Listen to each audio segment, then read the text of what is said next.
Hi hello, నేను మీ తిరుమల అండి.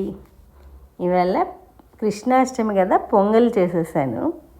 చాలామంది పాలతో మేము పొంగల్ చేస్తే పాలు విరిగిపోతున్నాయి అని అడుగుతున్నారు. పాలు విరగకుండా ఎలా చేయాలో చెప్తాను, చూసేయండి. ఇవాళ నేనైతే ఒక గ్లాసు బియ్యం తీసుకున్నాను, ఒక అర గ్లాసు పెసరపప్పు తీసుకున్నాను. దానికి 4 గ్లాసులు వాటర్ వేయాలన్నమాట.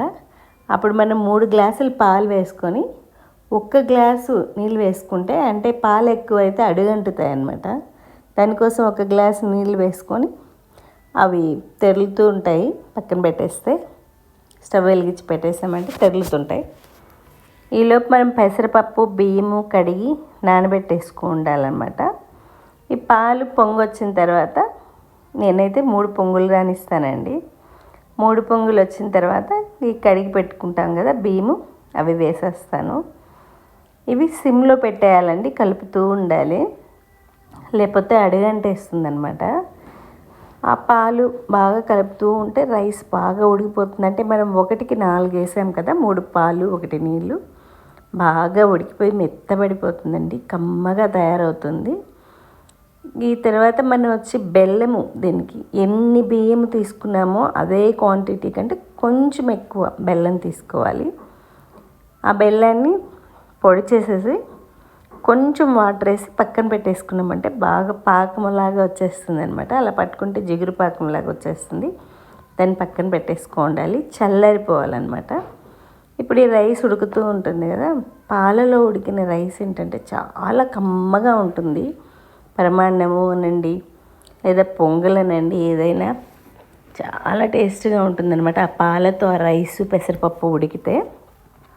అలా చూడండి, బాగా ఉడుకుతూ ఉంది కదా, మనం పట్టుకొని అలా నలిపామంటే మెత్తబడిపోతుంది అనమాట. ఆ పాలు అన్నీ ఇనికిపోయేదాకా దాన్ని ఉడకబెట్టేసేయాలి. ఉడికిన తర్వాత దాన్ని ఆపి పక్కన పెట్టేసేయాలన్నమాట. ఇప్పుడు ఈ బెల్లము చల్లారిపోతుంది, ఆ రైసు చల్లారిపోతుంది. చల్లగా అయిపోయిన తర్వాత గోరువెచ్చగా ఉన్నా పర్లేదు, మరీ చల్లగా అవ్వాల్సిన అవసరం లేదు. ఇప్పుడు చూడండి, బాగా ఉడికిపోయింది కదా. ఇప్పుడైతే నేను వడకట్టి పాకం వేసేస్తాను. వేసి కలిపేసి పక్కన పెట్టేసామనుకోండి, పొంగల్ రెడీ అయిపోతుంది.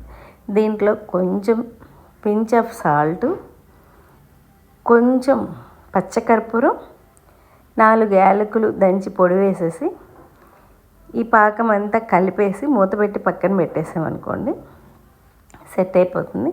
అప్పుడు మనం జీడిపప్పు కిస్మిస్ వేయించుకొని, దీనికి నెయ్యి కూడా ఎక్కువ అవసరం ఉండదండి, ఎందుకంటే పాలతో ఉడికించాం కదా, ఆ పాల స్మెల్ తెలియాలి. అదే మనం నెయ్యి ఎక్కువ వేసామనుకోండి, నెయ్యి ఫ్లేవర్ తెలుస్తుంది. అందుకని కొంచెం 4 స్పూన్లు నెయ్యి వేసేసి, కొంచెం జీడిపప్పు, కొంచెం కిస్మిస్ వేయించి వేసేసేయాలి. అంతే, చూడండి, పొంగల్ రెడీ అయిపోయింది.